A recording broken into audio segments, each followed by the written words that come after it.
Is it a good advice in general if you like make a choice, momentarily choice, or you take an action, and sometimes it's even an emotional thing, is not to beat yourself up over it because it doesn't hurt. It only hurts you more. When you beat yourself up over it, you put yourself in a bigger state to receive failure than to achieve the goal that you're trying to do, right? Because you start to engulf these negative thoughts, these negative emotions, which are just going to continue to derail you from the progress that you're trying to make. It's the level of stress you put on yourself because, you know, you're fighting the past version of yourself. So you push yourself to be better. A lot of people lost that connection between life and the sport became the life. And then they have nothing outside of that. Implementing those good habits, because taking care of yourself to this level and this high of a degree is not only going to set the standard for someone's future family, but you also set an example for the people around you. And if you can motivate one person, that one person can maybe motivate more. And it's kind of like an exponential ripple effect where it trickles onwards. The weakest link is for the majority of people is not so much the motivation, it's the discipline. It's showing up when you don't feel like it.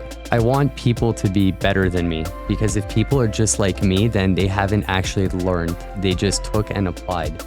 I want people to be better, take what I've done and find a way to elevate to the next level so they can set the new standard. If everyone becomes like me, then there's no new standard. Right? I want people to create the new standard for discipline, success, and so on. It can allow them to be more vulnerable with you, which will allow you to be able to serve them and help them at a higher degree. And I think that's very important because a lot of people are not very vulnerable when there's issues. They tend to keep everything bottled up. They hide things. They're not 100% transparent, and it just makes it harder to serve and assist, help them in whichever ways that they need. The same thing when it comes to making any type of decisions. A lot of people make bad decisions because they go based off emotion and not rationale or logic. Glenn, where do you find this guy? This guy is so smart. Good luck to those people who want to look better than Jesse the Body.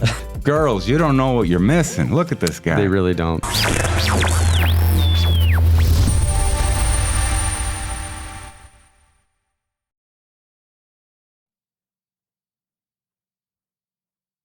Good day, brothers and sisters, and we're back here for popular show, Alex Says Show. This is the most popular show on YouTube, and you want to subscribe to that because you're going to be missing out on some really cool content, especially content like this. If you're looking for some guidance in terms of becoming a real man, whatever real man means nowadays, we discuss it later on. But for the discussion right now, I want to bring up our guest, Jesse Leclerc. Jesse, what's up? How are you, Alex? Very good. Well, we have Glenn in the studio as well. Glenn, what's the deal? Everything's great. Oh, by the way, Jesse the Body. Jesse the Body, exactly. The reason why we brought Jesse here, he is the body. He's the Jesse. You're officially the bodybuilder. Is that your title? Yeah, I guess. Well, just look at the man. Look at the way he's built. Girls, you don't know what you're missing. Look at this guy. They really don't. Jesse, did you actually compete at our? Yeah, so I competed in 2015, 2017, and 2013, 2015, and 2017. 10 years ago? Yeah. Was your first show? First show. Oh. Boy, the time passes fast when you're having fun and when you're training like a champ. Yeah. The first show that you helped me and Desric and Paul. Okay. Yeah. Okay, that was your first one, and you got addicted to the show, like you got bitten by the bug. Of course. It was at the time a new level of challenge. I've always been faced with challenges my whole life and always kind of overcame them. So this was like a different kind of challenge, right? It wasn't something that I chose to do. And it was nice to see that I can see it to the end, considering a lot of people who start it never actually make it to the finish line because it's too hard or whatever excuses they come up with. What do you think was the hardest thing about competing in a bodybuilding competition? What was to you?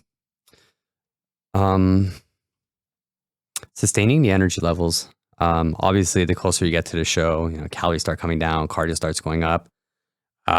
Just being able to get through day-to-day activities. At the time I was still working. For you, I think around 20 hours a week. In school full time. So it was just sustaining all of that while still being 100% focused on the competition at hand. And not just being focused, but excelling in it, right? We put so much time, effort, money into the whole competing. You don't want to do it to come last. So it's about doing everything already, doing it 100%, and then taking on more at 100% and keeping that level of standards throughout the entirety of it. I think that's what was difficult. And how did you find, as you did competitions, did you find it getting harder or easier, or you knew what to expect, but you were demanding more from yourself? You were coming to a higher level all the time? Yeah, I think it definitely got easier. I mean, I can snap into competition mode at any given time. It's the level of stress you put on yourself because, you're fighting the past version of yourself. So you push yourself to be better. I never went in there with the expectations to be better than everyone else. I just wanted to be the best that I can be and put in the amount of work that I know needs to be put in. And I knew that if I did all that, I would come out winning. And if I didn't, it's just because the person who beat me was just putting in the same amount of work and they were just better. But it was always a test of challenging myself and having that mentality of always constantly stepping up to the plate to do better than you did last time. That was the biggest challenge. Okay, so that's one of probably the biggest positive about competing is how you look at the end of dieting and training hard. It's really like a little masterpiece. But what is it you would say is the thing that you disliked about competition? Oof. More of the hormone side of things. So obviously with the excessive cardio, the lack of food and everything, your hormones start to kind of take a deep dive, and you can tend to be a little out of your element at times, a little bit more aggressive. You might, snap a little bit easier, say the wrong things to the right people, and kind of push people away unintentionally. And I think that was the worst part. And I wasn't necessarily a victim of that. I was very quiet, kept to myself.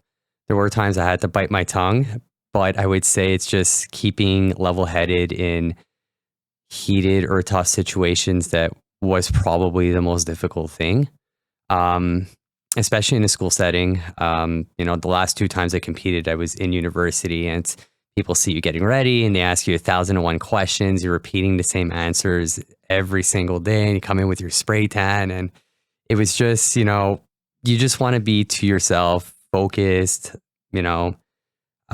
moving in one direction. And it's just always having the bombardment of questions when you just don't even have the energy to do anything. And, talking to people all day is energetically demanding as well. So I would say that was probably one of the downsides to it, is how it can affect certain relationships with people. What about the competition itself, like the other competitors? Did you like being in that environment? Or what did you find about these competitors that was, you liked or disliked? Or? At first, when I was younger, first competition, 20, I think I was 20, or right at the cusp of turning 21. The show was in September and I was born in August. So my views on it at the time were significantly different than the last show I've done. At the time, I was so submerged in it. I loved everything about it. I loved being around people who were training, people who were competing. I'd aspired to eventually go pro, and I wanted to be a competition prep coach. And I was so submerged in that life. And as I got older and as I got more wise and I started to have more ambitions for myself, I noticed that a lot of these people were consumed by the wrong things. Like they have these negative body image, and all they talk about is what their cheat meals are and what this they're taking, what that they're taking, supplements, what their coach. And it's almost as if there was nothing, no other substance in their life apart from training. And I'm someone who needs a lot of mental stimulation to kind of keep my attention. So when you're surrounded by these groups of people where all they talk about is the same thing repetitively, it gets very dull and dry. And a perfect example of that was during my last show. And my coach can even attest to this because he couldn't find me anywhere backstage. I was just sitting down and just like people watching and just listening to some of the stuff these people were saying, and it just sound insane. Packed my stuff and I sat outside and I was just studying for an exam that I had in 2 days. I just wanted nothing to do with the people that were there. And it sounds terrible, but I just wanted to go on stage, win, and get out. I had noticed that too at the end of my bodybuilding career was that the competitors themselves, a lot of them became very compulsive. I know that temporarily you have to be out of balance to exceed at one thing, but that is temporary. After a show, you come back and you come back to the center, the comfortable center. But I noticed more and more every year that the competitors were compulsive. They were narcissistic, and extreme narcissism leads into a sociopathic type behavioral thinking. And that's one of the things I didn't like either, you know? Right. Right. And I noticed too, as time went on, a lot of these people have less skill sets, without insulting anybody, lower IQs, and so on and so forth. So I find that once they found that one thing that they were quote unquote good at, bodybuilding, they kind of revolved everything in their life around it because it gave them a sense of feeling good, you know, brought them the attention, the girls, or whatever purpose they were doing. But besides that, they had no other substance. So they just kind of submerged themselves into what they thought they were good at and what was bringing them their attention and making them feel good. But outside of that, you know, they could barely stand on their own 2 legs. And I find that it's only getting worse and worse. And a lot of these people have nothing really going for themselves. And again, I don't say this to insult anybody, but it's like people almost, you know, the whole sport of bodybuilding was, it's a hobby, right? We go there to train, we do better. And if you're good to a certain degree, you know, you put yourself on stage, but you still have your life outside of that. A lot of people lost that connection between life and the sport became the life. And then they have nothing outside of that. Yeah, it seems like that compulsion is actually the false belief that you're always doing something that really brings you pleasure. But in actuality, it's taking your mind off or your attention off the things that have affected you negatively in your life from previous time. You see, that's a compulsive behavior. Yeah. They use the sport as some sort of coping mechanism to run away from the things that they should actually be facing. So this led you into your next endeavor, which you've done very well at. You were working at a gym. For Yes. How long were you working at a gym? 4 years. Was it? Okay. 4 or 5 years, I think. So you know what it's like to be on that side of the industry, on the counter also. Absolutely. But then now you wanted to apply yourself to help other people. Yes. So what did you decide to get into? So I think because of being turned off by the whole bodybuilding industry as a whole, I started to direction myself more towards people that actually needed help and people that maybe didn't have the guidance or didn't know where to seek the proper help. So I can work with anybody essentially, but my main market right now is women. So for my online coaching business, I work more with women over the ages of 35, I want to say. And the in-person business, I have clients anywhere from the ages of 16 to 60, essentially. More people that are looking to just feel better, have more energy, lose a little bit of weight, so on and so forth.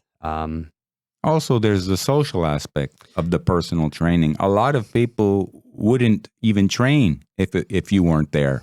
Absolutely. Talking with them and motivating them and talking about life and everything at the same time. Yeah, I noticed a lot of my clients when they're not on the floor with me, I don't see them at all. And everybody gets a program. And, you know, on the input form, I ask them, how many days a week are you willing to train? And oftentimes they say, you know, between 3 and 5 times a week. And they're training with me once to twice. They show up. And then when it comes to fulfilling the rest of the sessions, they're nowhere to be found. So then they get an angry text message from me at the end of the week saying, you know, where were you? And the boatload of excuses comes to shore. And then it's addressing all of these issues, right? So, and this is kind of what allowed me, or what I wanted to do, was help people with more of the mindset of things. Because I realized once they're in a gym, they all perform extremely well. They're very good. But it's the whole aspect of just getting them there that needs to work. And I've realized that this is something common amongst almost everybody, maybe not just with the gym, but anything in life. Yeah, 80% of success is just showing up. Yeah. Even if you don't know what you're doing, just show up and do something. It's better than doing nothing 100% of the time. What I'm thinking is what we talked about earlier is self-discipline, right? This is not just about going to the gym. This is about life, right? Gym is a good allegory for life. If you can be disciplined in something, then you can apply it to other things in your life. And I'm glad you're inspiring your clients to go to the gym outside of training with you. We talked about with Glenn, like if you the gym by yourself, you look around, people come, the training partner, usually they cell phone. They message, they look at the videos. Even if they're using some kind of fitness program, they're still distracted to the screen. When they train with you, you a motivator, you the pusher, you the discipline there. But what you're saying is I'm teaching them how to do it by themselves, for themselves, without me present. And I think that's the greater value you can walk away with from training with somebody, not just to hold hands, while you're training them, but to actually learn how to be self-motivating. In the beginning, you need discipline. You see, like the first of the year in January, that's when you see the gyms fill up with people with good intentions, mind you. But they lack the discipline. They're looking for everything to have motivation first. So they're putting the horse in back of the cart.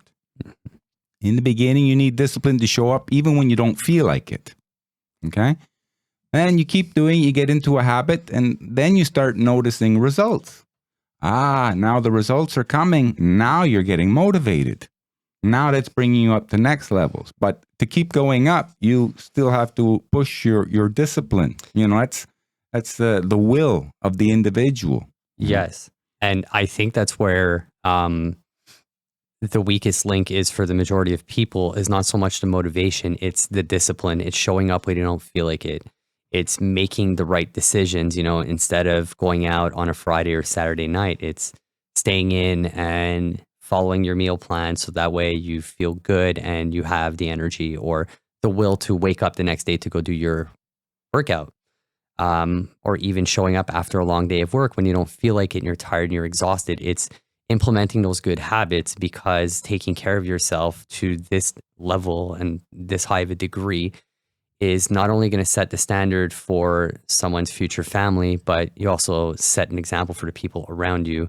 And if you can motivate one person, that one person can maybe motivate more. And it's kind of like an exponential ripple effect where it trickles onwards. And I think that's where people need to fix themselves, is learning how to be disciplined. And it's unfortunate that a lot of people have to learn this lesson in their mid-20s, early 30s, because they haven't developed it at a young age, because they do whatever they want. But I think if people were able to start learning how to be disciplined, they can be a lot further along, not just in their fitness and health journey, but in anything they decide to do in life. You sound like Andrew Tate.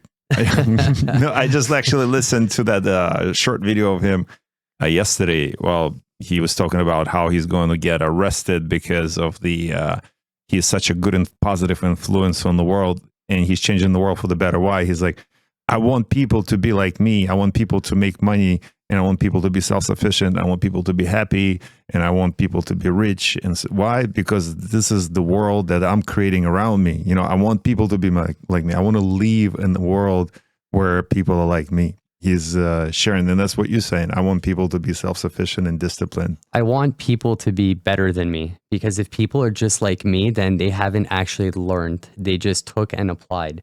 I want people to be better, take what I've done and find a way to elevate to the next level so they can set the new standard. If everyone becomes like me, then there's no new standard, right? I want people to create the new standard for discipline, success, and so on.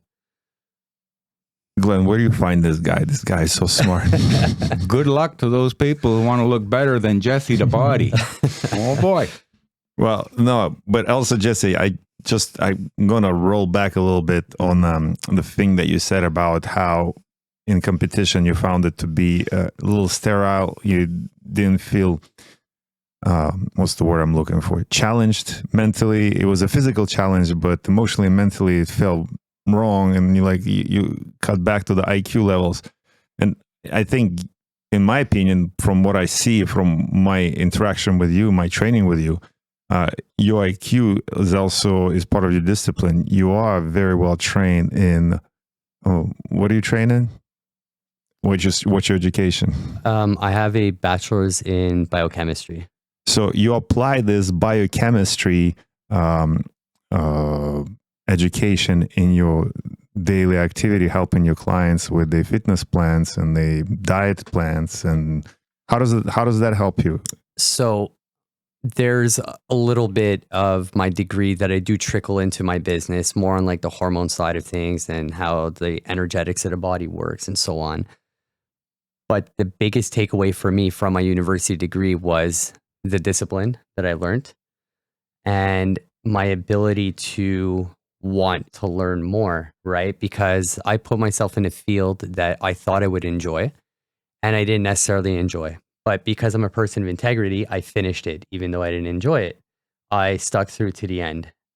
And then I decided to go in a direction that I wanted. So I went and I've spent tens of thousands of dollars on other courses to bring up my knowledge so I can fix the issues that people have. Okay, so now that you're on this new endeavor and you're doing very well at it, what would you say are the pros and the cons of personal training in the fitness industry? And well, I'll have another question after about any weird stories you might have come across. Oh boy. Pros and cons. So are we talking of more, let's say like the in-person training or the online, pros and cons of both? No, the in-person, the personal one-on-one. Perfect. So the pros of this is you develop a lot of relationships with people on a more intimate and deeper level. And once you develop these kinds of interpersonal relationships with people, it can allow you, or it can allow them to be more vulnerable with you, which will allow you to be able to serve them and help them at a higher degree. And I think that's very important because a lot of people are not very vulnerable when there's issues. They tend to keep everything bottled up. They hide things. They're not 100% transparent, and it just makes it harder to serve and assist, help them in whichever ways that they need, especially when it comes to the online space. The pros are it's more hands-on, so it's a bit of a better experience for them. You can push them, you can motivate them, again, at a higher degree. And I feel a lot of the clients appreciate that. And it also, again, sets the standard. So if you're taking your client through the ringer and other people see their start point and their end point, it can motivate other people around, right? It also makes the person in question feel significantly better about themselves when other people start to encourage them or start to talk positively about their changes and so on and so forth. Brings up their morale and their self-worth. Exactly. The negatives of in-person, it's a little bit more costly on the client's end, right? Because now you're trading, your money for the time of the trainer. So there's an additional fee for that. It requires more work and more commitment. So they actually have to show up to their sessions and they have to be willing to put in 100%. If you're not showing up on the ball and you're going to have a crap workout, you might feel like you've wasted your money. And it's also the same amount of stress on the trainer. You got to show up with, your best foot forward, and you have to give them what they're paying for. You have to provide that level of service. And I've seen it. I've been a victim of it myself too at some point. A lot of trainers are just spending the whole hour on their phone because they're completely not interested in their client, which also leads me to believe that a lot of these trainers are just taking anyone's money without the actual intention to want to help them. They're just taking anybody who's throwing money at them because it's easy. And they provide them with a mediocre blueprint and just expect them to just kind of follow it, and they just stand there and count to 10. Many years ago when I had my gyms, the training was included in the membership, but it wasn't one-on-one. You would just have to sit down and ask a bunch of questions to be able to formulate the right type of program to this person. Right. And some people, like I had girls who wanted to see how they, wanted me to see how they look. And they would show up in the office with a see-through bra on and the little panties. And I said, wow, that was a... But I also had a guy want a personal program, wanted me to take a look at him. But I said, well, I could see, through your shirt and everything, you're muscular, you're lean, but this is what you need to work on more. And he sends me a picture of himself, like almost naked. So I said, that's one of the cons of the business, like that's not really that important. I think people need to understand boundaries, because I've had experience with this too prior. And because I work with women, I have to be exceptionally respectful of boundaries. And this goes both ways, right? They have to be respectful of my boundaries. And I remember at the time I was still with my ex, and there was a woman, not going to say any names, messaged me for, to get ready for a program and stuff. So I told her to meet me at the office, and I tell all of my clients, bring a sports bra and bring shorts, right? I don't expect anybody to strip down to their panties or whatnot. So get into the office, and we have our initial talk, and then I tell her, okay, so we'll take your body fat. You can, get changed. And she just got completely naked. And I... Surprise! Yeah. So I immediately told her to get dressed and to just leave the office. And I have a zero tolerance for that. I find, because it could just take one story that's kind of warped, and you can ruin someone's reputation quite easily with something like that. Especially during the Me Too movement. Absolutely. Where in the beginning, they're opportunists. And then if something doesn't go their way, then they claim to be a victim. So men and women, we have to be aware of this and not put ourselves in those potentially damning positions. Mm-hmm. Absolutely. Well, I have a question. Well, we talk about power of discernment. Like, in your opinion, like, training specifically helps you develop your discipline, right? Helps you develop life discipline, not just physical fitness discipline. Does it help you with discernment, specifically in that, like, decision-making process? How do you, I know it does, but if you would explain it, how does it actually apply? So it's a bit of a difficult, so I'm more of a rational, logical thinker.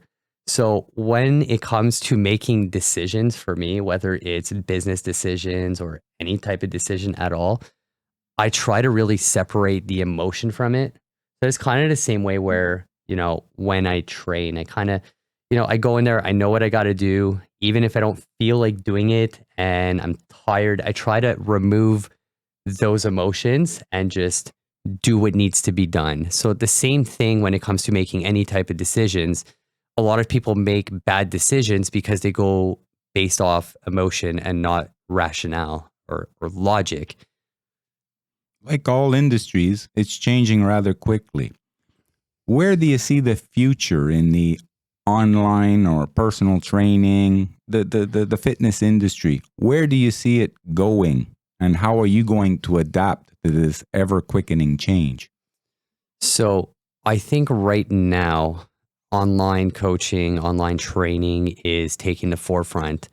And the reason for that is because, again, so especially in the times that we're facing now, money is scarce for a lot of people, and they might not necessarily be able to afford that $100, $125, $150 an hour for the one-on-one sessions with a trainer in the gym, especially if it's multiple times a week. You're looking at a very big expense for someone who has trouble putting food on the table at this moment.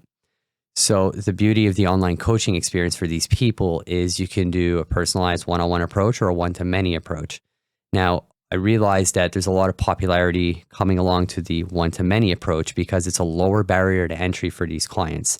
They still get everything personalized to them. They still have access to their coach. But the biggest key takeaway for them is the fact that they're put into a community of, again, like-minded individuals that help support and lift each other up.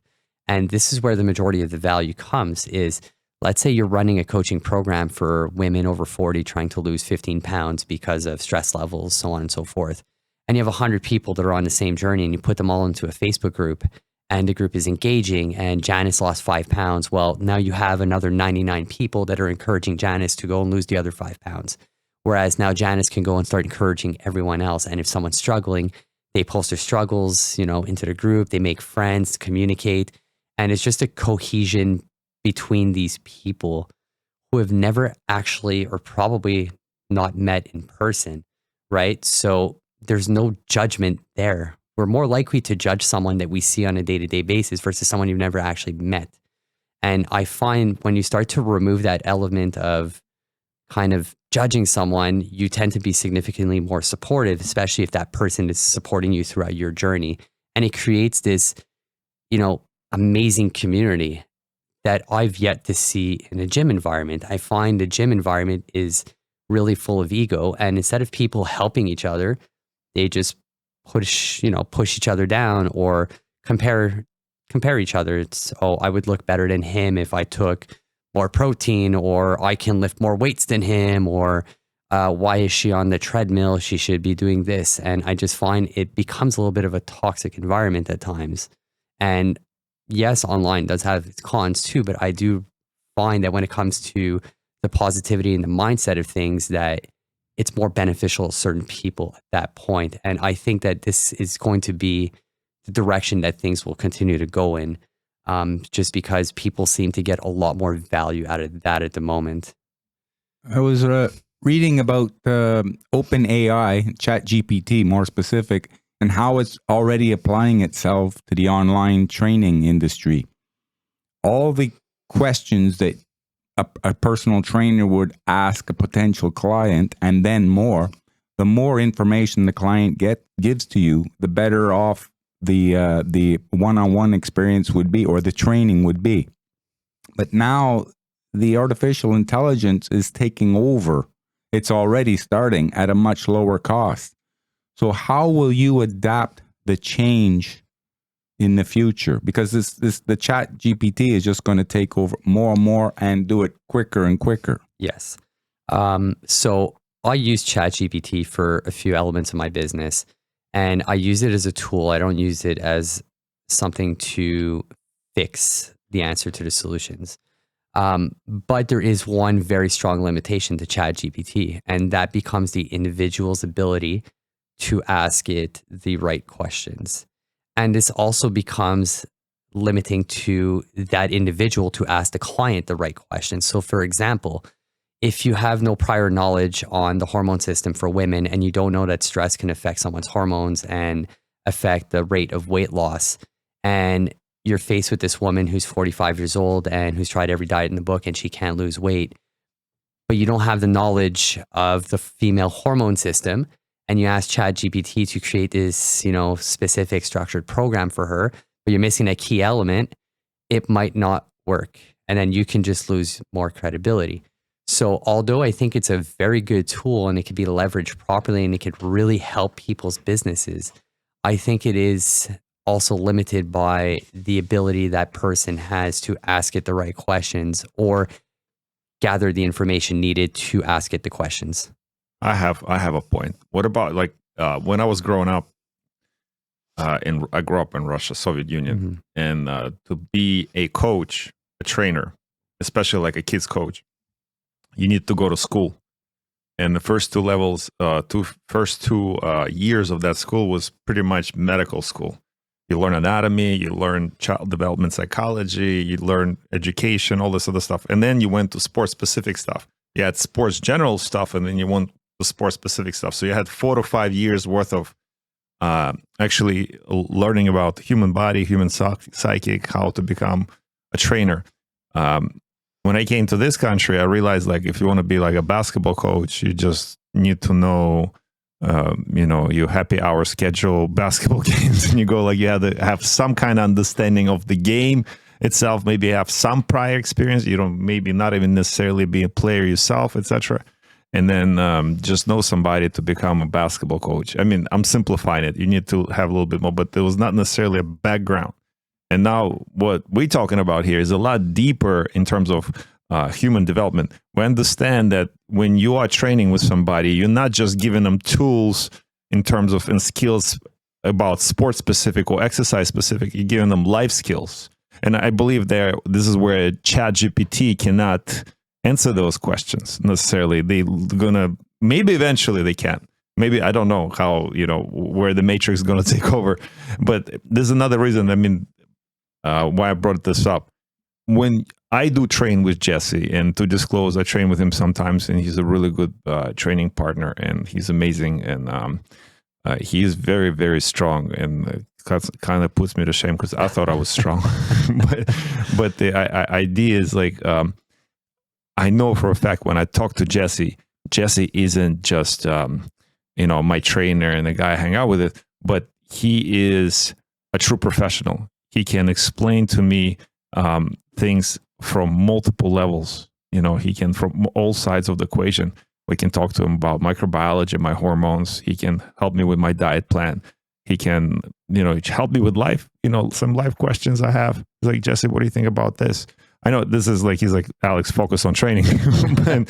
but nevertheless, ChatGPT cannot replace that.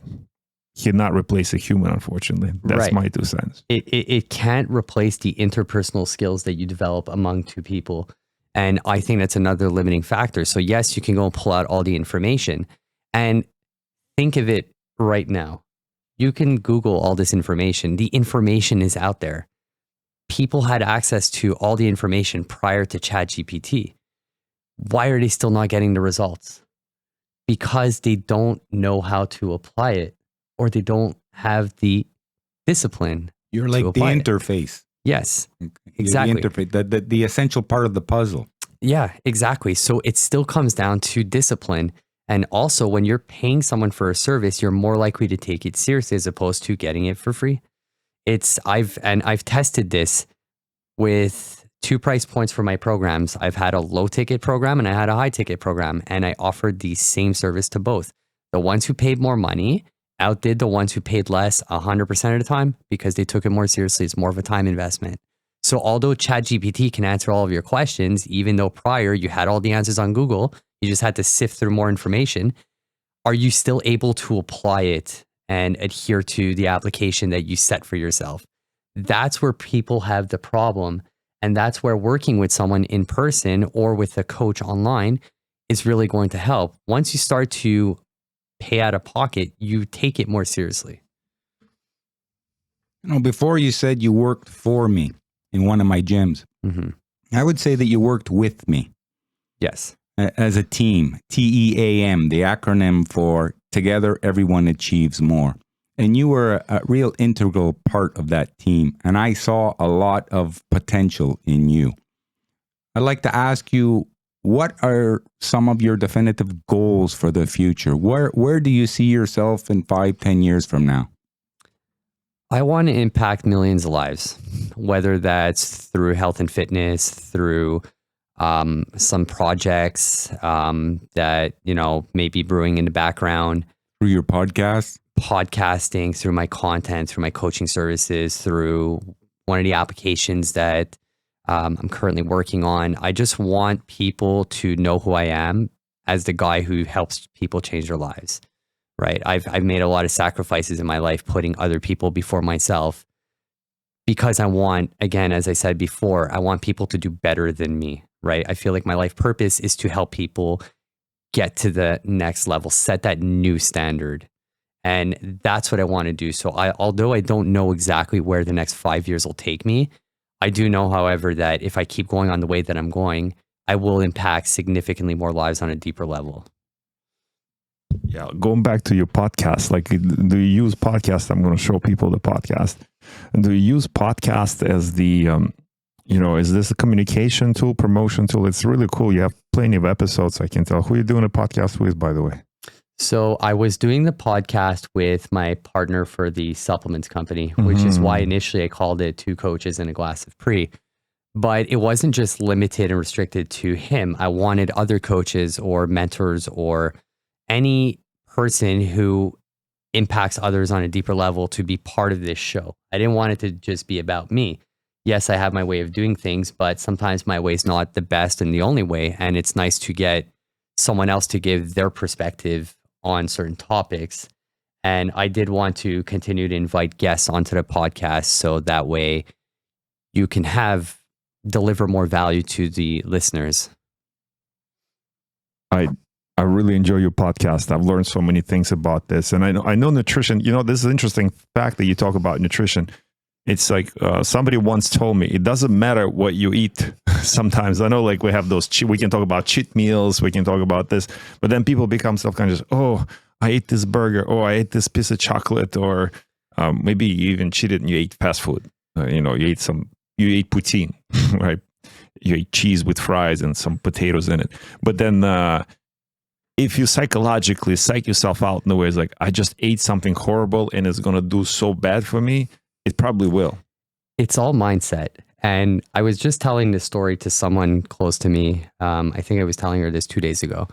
My last show, when I was prepping with my last coach, he never granted me a cheat meal in 46 weeks, not one. But I was having them anyways. But I knew how to manage them and I made decisions. And I remember once I was 6 weeks out and I was like, screw it, I'm going for a cheat meal. So I went, I had a burger, I had a poutine, I had a soft drink and not the diet kind. And he texted me mid-meal and he's like, we have a check-in tomorrow. I'm like, oh, well, it's supposed to be next week. He's like, no, I need to see you tomorrow. I'm like, well, damn. All right, no problem. I'll see you tomorrow at 9 a.m. And I went in and he looked at me and he's like, whatever you're doing, keep doing it because it's working. And I was like, okay, great. So I'll keep cheating. So obviously at a certain point, you have to cut it out. You're getting ready for competition. But the point is like people, and I notice this a lot with a lot of people that I work with. They'll have a cheat meal. Then the guilt sets in. So it's kind of like buyer's remorse.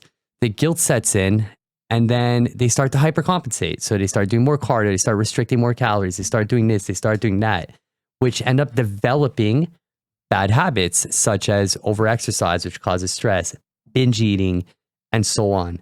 So if you're having a cheat meal, have it, enjoy it, and go back to your routine. Leave the guilt at the door. We're all human. One bad cheat meal is not going to make you put on 30 pounds of fat, just like, dieting for a week's not going to make you lose 30 pounds. Is it a good advice in general if you like make a choice, momentarily choice, so you take an action, and sometimes it's even an emotional thing, is not to beat yourself up over it because it doesn't hurt. It only hurts you more. When you beat yourself up over it, you put yourself in a bigger state to receive failure than to achieve the goal that you're trying to do, right? Because you start to engulf these negative thoughts, these negative emotions, which are just going to continue to derail you from the progress that you're trying to make. Wow, you have no idea. You're speaking to me right now. Thank you. See, like that's why, ladies and gentlemen, Jesse, the body, Leclerc is the man, and that's why you want to call him right now. We're going to put all his links under. He has plenty of followers. He knows what he's doing. Jesse, question to you.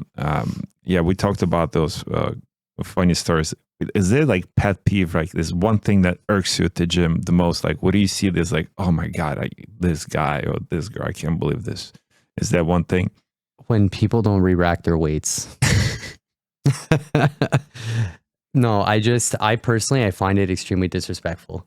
Not just for the people that are working at the gym, it's a lot more work for them. And I've seen gyms where the woman working the reception is 110 pounds and she's got to go and take 8 plates off the leg press. It's disrespectful towards the staff. It's also disrespectful towards the old woman that wants to use the machine, or the old man, or maybe someone who's got a physical handicap, right? So I think that the gym is a community environment and everyone should respect it the same way you would respect your home, right?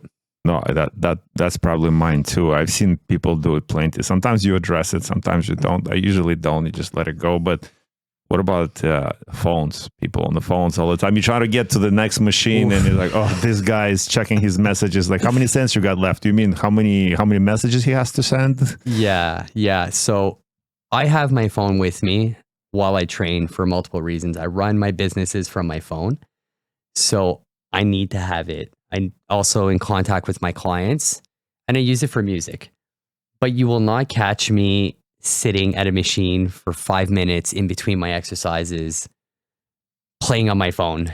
I think that this is also why people might not get the results that they want, because they think they're training hard because they spent 2 hours in the gym.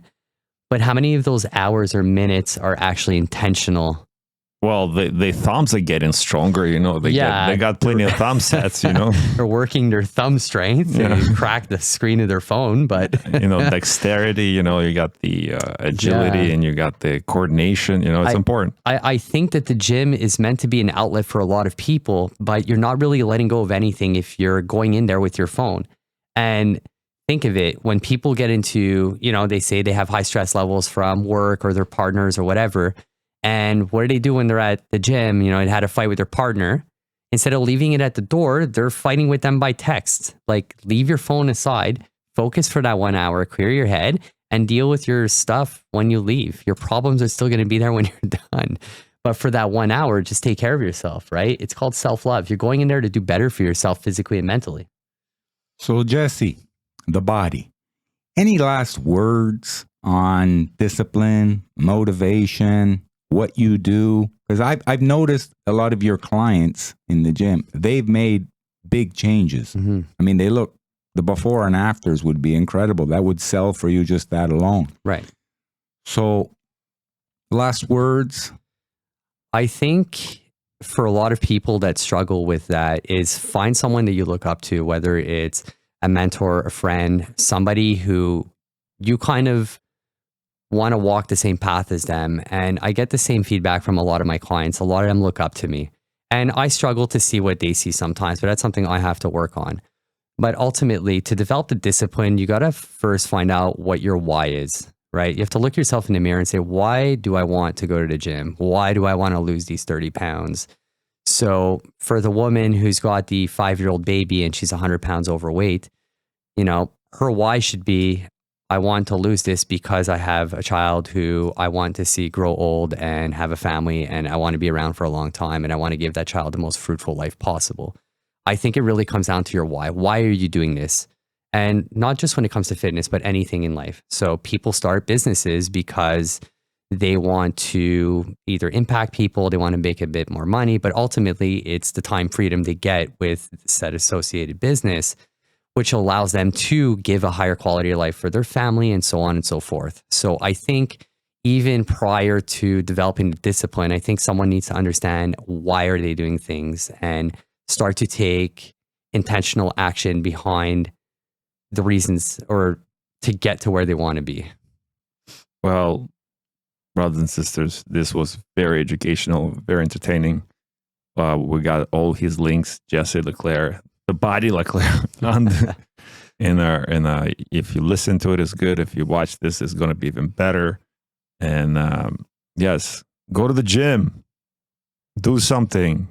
You know, this is not just about you. It's about bettering the world. As you better yourself, you will better the world around you. I want to live in the better world. Go get better. I'll pray for you. We love you all, and I'll see you in the next one.